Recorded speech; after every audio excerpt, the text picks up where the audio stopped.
It's a time for a massive package from China, and it's quite lightweighted. Hey, welcome back to the channel. So in this video we are going to take a close look, as you can see in the title, an arcade machine. I've been wanting to review this thing for a very long time, and that is what we're going to do today. So let's do a quick unboxing and just see how good or how bad it is. So I'm always searching for these, let's say, weird looking devices, but also when it comes to arcade machines, because I'm just curious how good or how bad this thing actually is. So I just want to do this live unboxing, or live, like recorded unboxing. And you can see, it doesn't go like it should be. Oh boy, it's my styrofoam nightmare, I can tell you that. Let me guess. Yep, the cheap styrofoam like always. But let's see if this thing survives the trip. Alright, so the back thing to unbox this thing is like, turn it around. And hoping it comes out.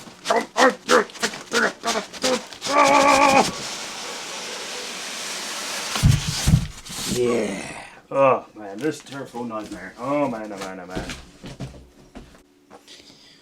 Okay, so it did got some damage with the transporting, but I'm hoping there is nothing wrong with the freaking arcade machine. Alright, so let's see. So this thing is fully made of plastic. So I'm guessing it can get some beat up in the process. Alright, be very gentle with the freaking styrofoam. Okay, so it seems to be they give me a manual here. Alright, so let's lift it and let's see what we're going to get with this one. Alright, so let's do some inspection.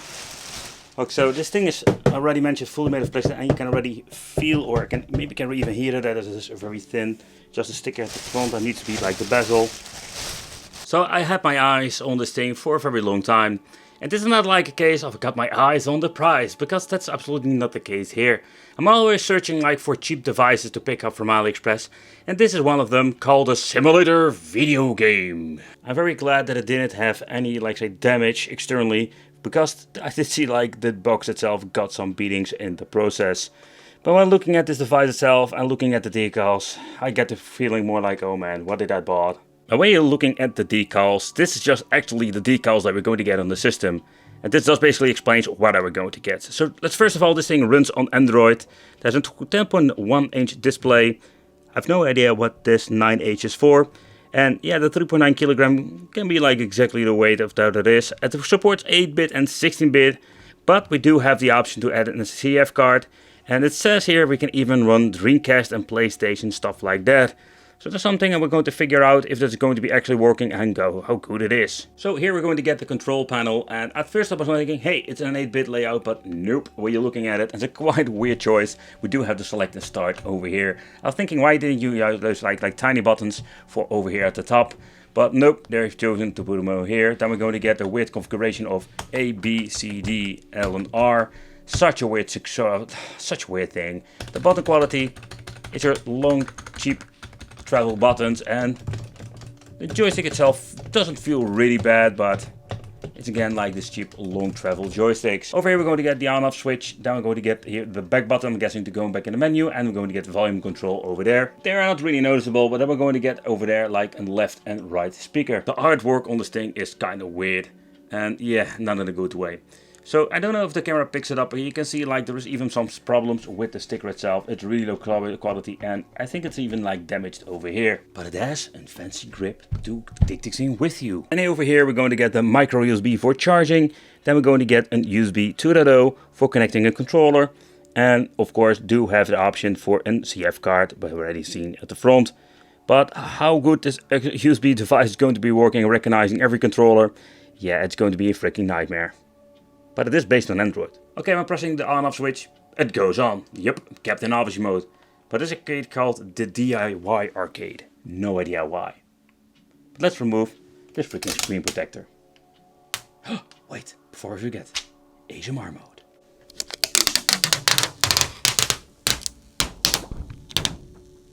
But okay, so when booting up the system, I've noticed one thing. We're going to get the request that we need to enter the freaking USB thumb drive or the micro SD card. Yeah, otherwise the thing doesn't boot up. So I'm really curious how they configure this, because it is running on Android, but it doesn't boot up in any kind of a weird menu.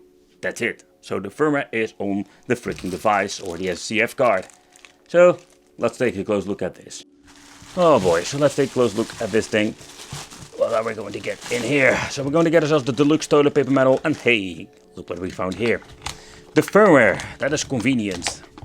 Alright, so let's see what they're going to tell us in the manual itself. Here we're going to get some basic explanation how everything works, operation, functionality.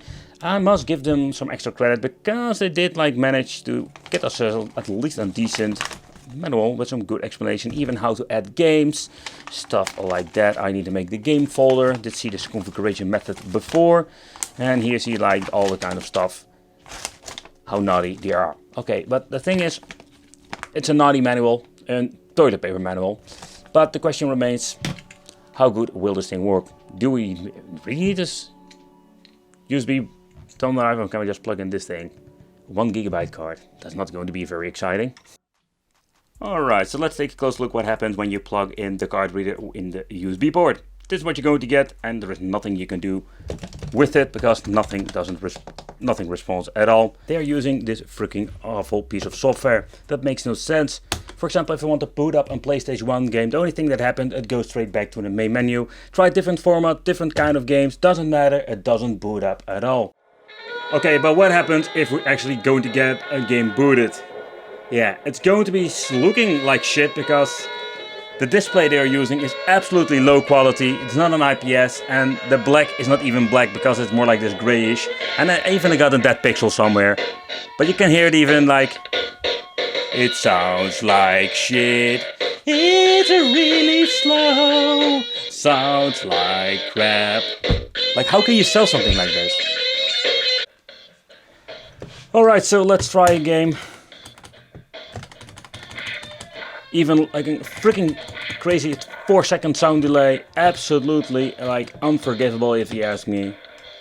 But I don't get it, like why they messed it up like this, because it runs on Android, there are a lot of good emulators on Android, so I don't know where it basically went wrong. I tried to record also from this view angle, you can see like the image is a little bit washed out, so I will like try to put a different angle in the next game. But such a bummer, because the idea behind this thing is pretty damn awesome that you can play your games on a like Android based device. Oh yeah, double punch, double punch. Run button! Oh. Another thing that is quite annoying, every time you're going to pressing the back button and ask you wanna save the game? Even if it's going to be like crashing. Yeah, seriously. No, don't want to. Fuck off. Okay, so next up let's try some Game Boy Advance, and yep, they also messed this part up. It runs really slow. Slow motion. Yeah, this game is like freaking unplayable this way, but I just want to give you a quick gameplay, just to see how. I just want to see if it's going to be like bad as it can be. Yeah, it's getting really bad. And there is no point of playing this way. But here you can see this game seems to be running on normal speed. But somehow this device don't want to output the audio anymore. Like, how freaking messed up is that? Like, actually the one thing that basically works on this, like, it doesn't work anymore because my freaking audio doesn't work at all. You know, like these things like really piss me off. Maybe I'm just keep talking and it sounds kind of calm, but I just basically want to bash this thing through the window because I'm so freaking angry about stuff like this. Okay, I managed to fix the audio. So I went back to the menu, I tried like a couple of times to put it on. But the other thing is like, now we do have audio. Maximum volume.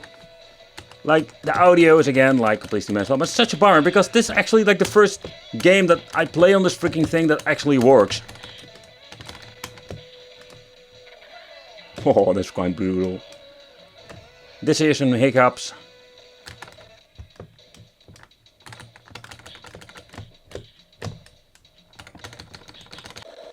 Okay, so I just wanted to try another GBA game. I tried to play some NES games. A couple of them did work, but it works like shit always. Like the same results like this. It runs really slow. And I don't get it. When you're looking at the specifications, this device, it is just capable of running these games without any hassle. So something went wrong with the configuration of the emulators. But again, like, I cannot really remember there is a bad emulator that doesn't run Super NES on a freaking Android box. But this is just a waste. Okay guys, so let's take a close look at the specifications. The display is a 10.1 inch LCD display, no IPS. That has a resolution of 1024x600. CPU is a quad-core 1.2 GHz. Then we're having a DDR3 256MB RAM. Yeah, absolutely, not a lot. Then we're going to get ourselves 4 GB of storage inside of the mainboard itself. Then we can have the option to use an SD card or an option for a USB drive, and that's up to 32 GB. The support of games is like NES, Super NES, Mega Drive or Genesis, Game Boy Advance, Mame, Neo Geo, PlayStation 1 and Dreamcast, but I think most of the stuff I can't even get it to run. 2x 4 ohms 3W speakers, and this device does have an internal battery that will give you around like 5 hours of gameplay, and it will load up for charge in 30 minutes. So it's quite an interesting specification, of course, loading up, and how long this thing will last depends on how the quality battery, how hard you will basically put it. And not to forget is that also when you're looking at the charger they're going to use for charging the device. They just basically used some freaking stickers over it, but I can feel some holes in here. So let's get myself a screwdriver and let's see if we can basically do a teardown with this device. Because I feel the need to do a completely teardown of this bloody thing. Okay, so let's see what happens if we're going to try to put a screwdriver in. Ah, there we have. So that's basically the first barker that we can remove. And there are a couple of more screws that I felt over here. I think here it is, another one. And I don't care about the freaking stickers because they are like hideous as it can be. And here I found another one. And let's see what we can do now. Can we move something, or is it something we can do? Because that's basically the only 3 screws that I found in here. And we found a couple of more screws in here. So yeah, we're going to ruin the artwork. Or can you ruin like artwork that's already like ruined? Alright, so I don't know what's going to be like, how we can basically tear down this. I know like maybe these are only support screws and I did it all for nothing. But I need to stomp somewhere because to be honest, I really don't know where to find some other screw holes. I only found a couple of them here. The downside to the situation is that I need to remove the full sticker set. And there are some screws that hold us this freaking thing to place. And here you can see, there we're going to find our lost screws to get this freaking thing apart. Oh, I need to do it! I need to do it now! And I love to do these teardowns, but I'm also trying to find a way to get this thing fixed.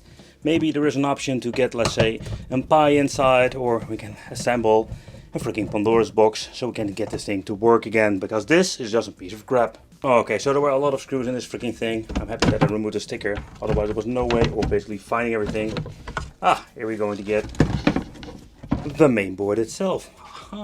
Okay, so the way how they made this is quite interesting in my opinion.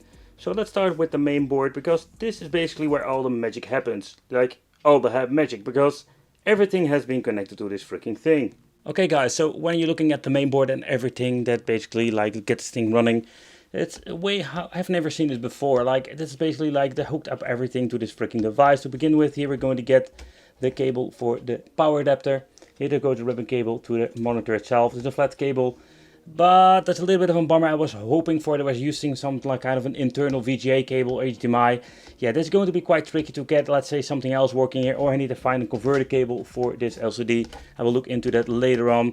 And here we're going to get the ATM 6000 or 7051, and this kind of chip I have seen it before in really old clones, like these cheap emulation boxes, not the Super Console X, but the ones that you have seen, like the weird clones that the non-branded ones. Okay, so when you're looking at all the other cables, these are for the speakers itself. Here we're going to get for the left and right speaker. Then we're going to get the cable that goes over there. And if you can see it, it goes all the way to the control panel. Then you can basically go back to the menu. And let's see what we're going to get more. And this is basically the cable that goes to the encoder board, because that one is included over there. And that controls everything. The joystick and connects the buttons. The buttons can be removed, what you can see over here, so that's pretty damn awesome. So if you want to upgrade, you can do that. But let's take a close look at the casing itself. It's a combination of wood, even more wood than I thought. I was only like thinking that was the bottom plate, but no, it's absolutely like the back part, or the bottom plate and the back part. And the front of it and the marquee is made out of plastic. A little bit of bummer, there's nothing light up, it's just basic construction how they made it. like when you're looking at the inside, how they assembled the LCD display. And it makes me wonder, like, should I like get another one, or is there like a PCB that I can get or a conversion kit?